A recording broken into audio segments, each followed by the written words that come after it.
How much of who you are is natural and how much is your upbringing? Good question. In this week's Matt's Moments, Matt introduces you to a woman from Oblong who is the ultimate test of nature versus nurture.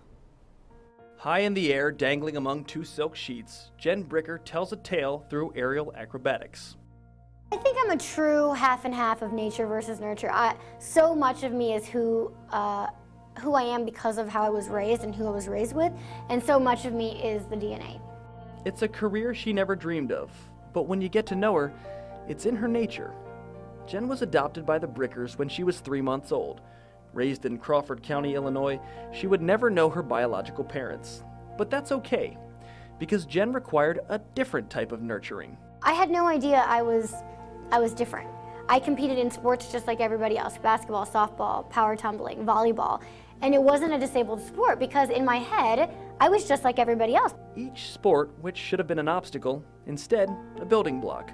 And nowhere was that more true than gymnastics. I mean, 6, 7 years old, watching the Olympics and the big meets that were televised. And my favorite gymnast that I just was always drawn to since I can remember was Dominique Moceanu. And so it was just ingrained in me when I was born. However, Jen's family tree was still unknown until her adopted mother dropped a bomb on her. And she says, well, you're never going to believe me, but your biological last name is Moceanu. Are you surprised? Imagine being Jen. That means the girl that I watched on TV, the girl I idolized, that I was her biggest fan, that she was my biological sister. Jen was the middle daughter of a gymnastics family. All those years away, nature tried to poke its way through. All three of us, we all had butterfly tattoos on our backs when we met.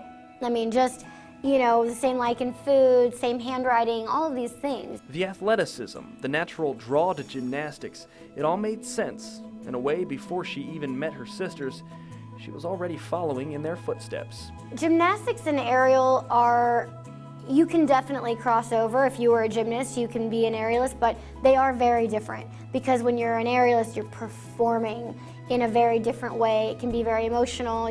One Friday evening in early March, the two worlds collided. This time Dominique watching Jen perform with the community that raised her.